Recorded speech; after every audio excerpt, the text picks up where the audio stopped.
Hello, hi, welcome back to my YouTube channel.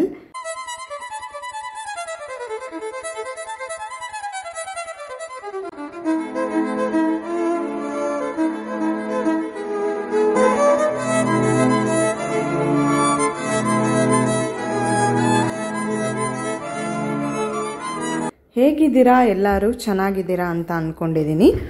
ನಾನು last ವಿಡಿಯೋನಲ್ಲಿ ಹೇಳಿದ್ದೆ ನಾವು ಟ್ರಿಪ್ ಹೋಗ್ತಾ ಇದ್ದೀವಿ ಅಂತ ಅಂದ್ಬಿಟ್ಟು. ಸೊ ಇವಾಗ ನಾವು ಹೊರಡ್ತಾ ಇರೋದು ಸಿಗಂದೂರಿಗೆ. ನಿಮಗೆಲ್ಲ ಗೊತ್ತಲ್ವಾ ಸಿಗಂದೂರಿಗೆ ನಾವು ಹೋಗಬೇಕು ಅಂತಂದರೆ ಲಾಂಚ್ನಲ್ಲಿ ಹೋಗಬೇಕು ಅಂತ. ನಾವು ಮಕ್ಕಳ ಜೊತೆ ಹೋಗ್ತಾ ಇರೋದು ಇದೇ ಫಸ್ಟ್ ಟೈಮ್. ಸೊ ಅವರಂತೂ ತುಂಬಾ ಎಂಜಾಯ್ ಮಾಡಿದ್ರು. ನಾವು ಹೋಗಿದ್ದು ಸನ್ಸೆಟ್ ಟೈಮಲ್ಲಿ. ಸೊ ವ್ಯೂ ಅಂತೂ ಸಖತ್ತಾಗಿತ್ತು.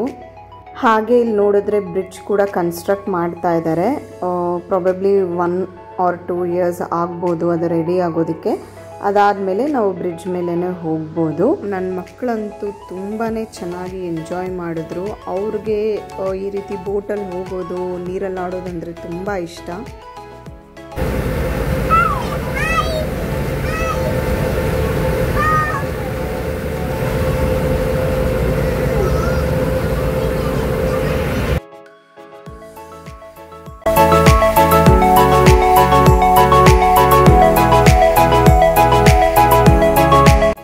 ಈಗ ಲಾಂಚಿಂದ ನಾವು ಟೆಂಪಲ್ಗೆ ಹೊರಟ್ವಿ.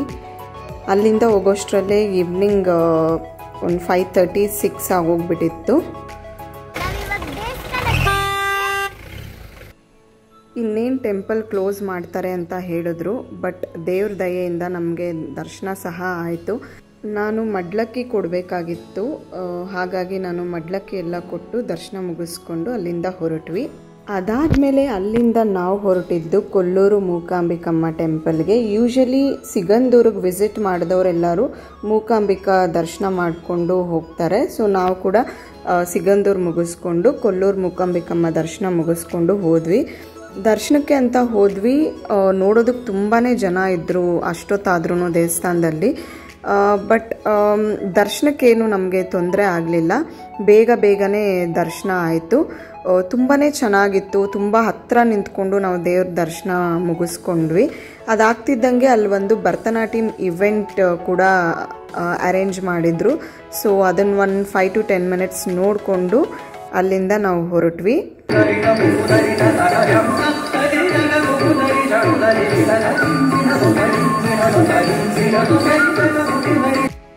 ಇದು ಬಂದು ಮುರುಡೇಶ್ವರ ಟೆಂಪಲ್. ಸೊ ನಾನು ರ್ಯಾಂಡಮ್ಲಿ ಹಾಕ್ತಾ ಇದ್ದೀನಿ ವೀಡಿಯೋಸ್, ಯಾವ್ದ್ಯಾವ್ದು ಸಿಕ್ತೋ ಅದನ್ನು ಹಾಕ್ತಾ ಇದ್ದೀನಿ.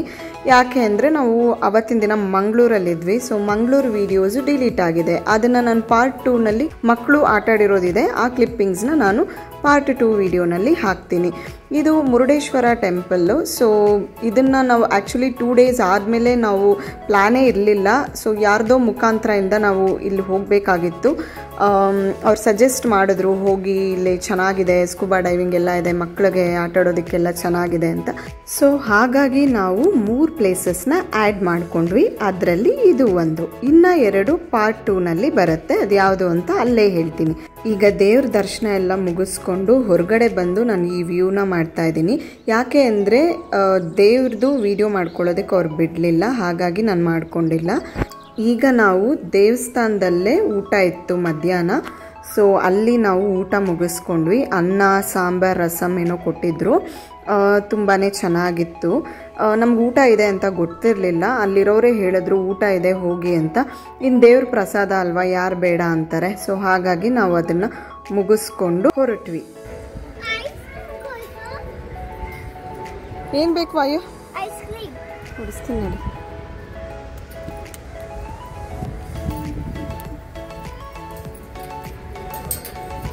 ಹಾಗೆ ನಾವು ಅಲ್ಲಿ ಒಂದು ಫ್ಯಾಮಿಲಿ ಫೋಟೋಸ್ ಸಹ ತಗೊಂಡು ಅಲ್ಲಿಂದ ನಾವು ರೂಮ್ಗೆ ಹೋಗಿ ಮತ್ತೆ ಡ್ರೆಸ್ ಚೇಂಜ್ ಮಾಡಿಕೊಂಡು ಈಗ ನಾವು ಬೀಚ್ ಕಡೆಗೆ ಹೋಗ್ತಾ ಇದ್ದೀವಿ. ತುಂಬಾ ಬಿಸಿಲಿತ್ತು. ಈವ್ನಿಂಗ್ ಆದರೂ ಸಹ ಕಾಲಿಡೋದಕ್ಕಾಗ್ತಾ ಇರಲಿಲ್ಲ. ಅಷ್ಟು ಬಿಸಿ ಇತ್ತು ಮುರುಡೇಶ್ವರದಲ್ಲಿ. ನಕ್ಷಾ ಹೆಂಗಿದೆ ವಾಯು? ಸೂಪರಾ?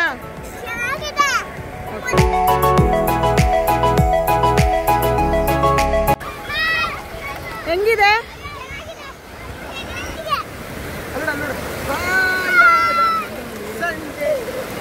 ನನ್ನ ಹಸ್ಬೆಂಡ್ ಮತ್ತು ಮಕ್ಕಳಂತೂ ತುಂಬಾ ಚೆನ್ನಾಗಿ ಎಂಜಾಯ್ ಮಾಡಿದ್ರು ಬೀಚಲ್ಲಿ. ಎಷ್ಟೊತ್ತಾದರೂ ಅವ್ರು ಬರಲೇ ಇಲ್ಲ.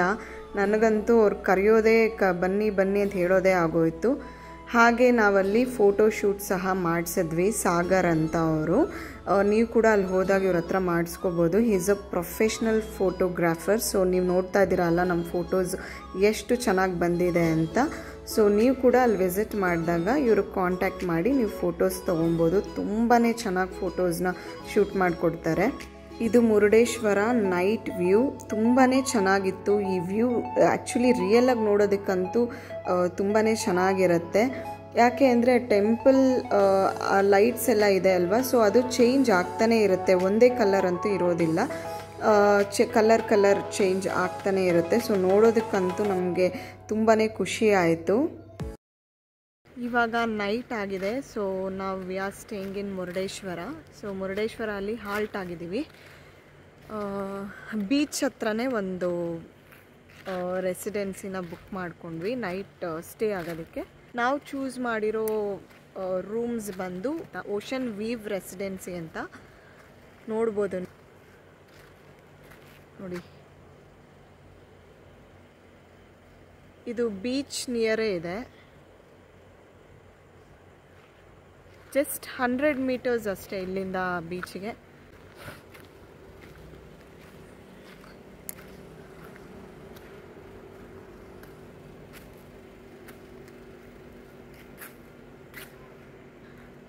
ನಾವು ಏನಕ್ಕೆ ಸ್ಟೇ ಮಾಡಿದ್ವಿ ಅಂದರೆ ಆ್ಯಕ್ಚುಲಿ ಇವತ್ತು ನಾವು ವಿಕೆಟ್ ಮಾಡಬೇಕಾಗಿತ್ತು. ಬಟ್ ಅಲ್ಲಿ ಸ್ಕೂಬಾ ಡೈವಿಂಗ್ ಮಾಡೋದಕ್ಕೆ ಇವತ್ತು ನಮಗೆ ಅಪಾಯಿಂಟ್ಮೆಂಟ್ ಅವ್ರದ್ದು ಏನೋ ಫಿಲ್ ಆಗಿಬಿಟ್ಟಿತ್ತಂತೆ. ಸೊ ನೀವು ಇವತ್ತಿಲ್ಲೇ ಸ್ಟೇ ಮಾಡಿ ನಾಳೆ ನಾವು ಬೋಟಿಂಗು ಮತ್ತು ಸ್ಕೂಬಾ ಡೈವಿಂಗ್ ಬೆಳಗ್ಗೆ 8 o'clockಗೆ ಬನ್ನಿ ಅಂತ ಅಂದರು. ಸೊ ಯಾರೇ ಬರೋದಕ್ಕಿಂತ ಮುಂಚೆನೂ ನೀವು 1 day ಪ್ರಿಯರ್ ನೀವು ಇಲ್ಲಿರೋ ಸ್ಕೂಬಾ ಡೈವಿಂಗ್ ಅವ್ರಿಗೆ ಕಾಲ್ ಮಾಡಿಕೊಂಡು ಬನ್ನಿ. ಯಾರಾದರೂ ಸ್ಕೂಬಾ ಡೈವಿಂಗ್ ಬೋಟಿಂಗ್ ಮಾಡಬೇಕು ಅಂದರೆ, ನೀವೇನಾದರೂ ಇನ್ಸ್ಟೆಂಟಾಗಿ ಬಂದು ನನಗಿವತ್ತೇ ನಾನು ಸ್ಕೂಬಾ ಡೈವಿಂಗ್ ಮಾಡಬೇಕು ಬೋಟಿಂಗ್ ಹೋಗಬೇಕು ಅಂದರೆ ಅದು ಸಮ್ಟೈಮ್ಸ್ ಅವೈಲೇಬಲ್ ಇರೋದಿಲ್ಲ. ಅದೇನೋ ಇವಾಗ ಸ್ವಲ್ಪ ರಶ್ ಕಮ್ಮಿ ಇದೆ ಅಂತ ಹೇಳಿ ಅವರು ಬೋಟ್ಸ್ ಅಷ್ಟೊಂದು ಬಿಡ್ತಾ ಇಲ್ವಂತೆ. ತುಂಬ ಕ್ರೌಡ್ ಇದ್ದಾಗ ಮಾತ್ರ ಅವರು ಮಾರ್ನಿಂಗು, ಆಫ್ಟರ್ನೂನ್, ಈವ್ನಿಂಗ್ ಆ ಥರ 2 ಟ್ರಿಪ್ಪು 3 ಟ್ರಿಪ್ ಆ ಥರ ಮಾಡ್ತಾರೆ. ಬಟ್ ಇವಾಗ ರಶ್ ಕಮ್ಮಿ ಇರೋದ್ರಿಂದ ಜಸ್ಟ್ 2 ಟ್ರಿಪ್ಪು ಅದು ಕೂಡ ಫಿಲ್ ಆಗಿಬಿಟ್ಟಿದೆ ಅಂತ ಹೇಳಿದ್ರು. ಸೊ ಹಾಗಾಗಿ ಇಷ್ಟು ದೂರ ಬಂದು ನಾವು ಸ್ಕೂಬಾ ಡೈವಿಂಗ್ ಮತ್ತು ಬೋಟಿಂಗ್ ಮಾಡದಿರೋ ಹೋಗೋದಕ್ಕಾಗೋದಿಲ್ಲ. ಸೊ ಮಕ್ಕಳೆಲ್ಲ ಇದ್ರಲ್ಲ, ಅವರು ಬೋಟಿಂಗ್ ಅಂತಿದ್ರು. ಹಾಗಾಗಿ ಇವತ್ತು ಇಲ್ಲೇ ಇದ್ದು ಇವತ್ತು ನಾವು ಬುಕ್ ಮಾಡಿಕೊಂಡು ಈಗ ನಾಳೆ ಮಾರ್ನಿಂಗ್ 8:15ಗೆ ಅಪಾಯಿಂಟ್ಮೆಂಟ್ ಕೊಟ್ಟಿದ್ದಾರೆ. ನಾನಂತೂ ಯಾವತ್ತೂ ನೀರ ಹತ್ರ ಹೋಗಿಲ್ಲ. ನನಗೆ ನೀರಂದ್ರೇ ಭಯ. ನಾನು ಬೀಚಲ್ಲಿ ಕೂಡ ಆಟಾಡಿಲ್ಲ. ಗೊತ್ತಿಲ್ಲ ನಾಳೆ ಹೆಂಗಿರುತ್ತೋ. ನಾನು ಸ್ಕಿಪ್ ಮಾಡ್ತೀನೋ ಅಥವಾ ಹೋಗ್ತೀವೋ ನನಗೆ ಗೊತ್ತಿಲ್ಲ. ನಾನು ಬನ್ನಿ ಈ ರೂಮ್ನ ತೋರಿಸ್ತೀನಿ. ಇಲ್ಲೆಲ್ಲ ಬಟ್ಟೆ ಎಲ್ಲ ಒಗೆದು ಒಣಗಾಕಿದ್ದೀನಿ.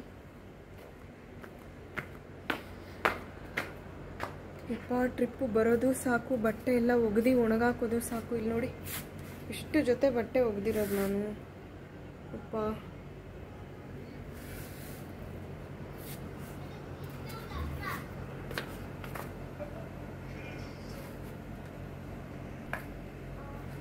ಸೊ ನಾವು ಸ್ಟೇ ಮಾಡಿದ ರೂಮ್ ಬಂದು ಇದೆ.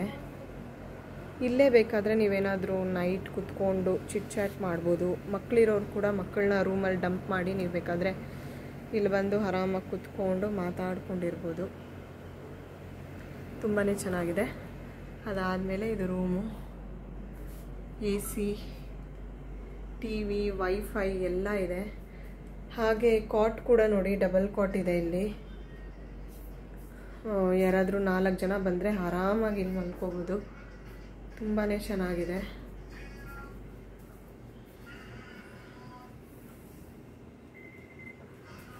ಇದು ವಾರ್ಡ್ರೋಬ್.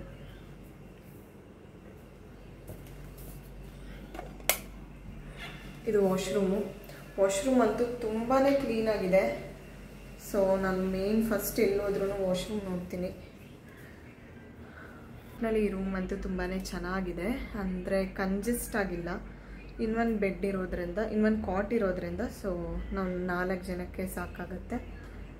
ಸೊ ಐ ಥಿಂಕ್ ನನಗಂತೂ ತುಂಬಾ ಇಷ್ಟ ಆಯಿತು. ನೀವು ಯಾರಾದರೂ ಬಂದರೆ ಓಷನ್ ವ್ಯೂ ರೆಸಿಡೆನ್ಸಿ ಅಂತ ಹಾಕಿದ್ರೆ ನೀವು ಗೂಗಲಲ್ಲಿ ಸಿಗುತ್ತೆ. ಸೊ ಅವ್ರಿಗೆ ಕಾಲ್ ಮಾಡಿಕೊಂಡು ನೀವು ಬಂದು ಇಲ್ಲಿ ಸ್ಟೇ ಮಾಡ್ಬೋದು.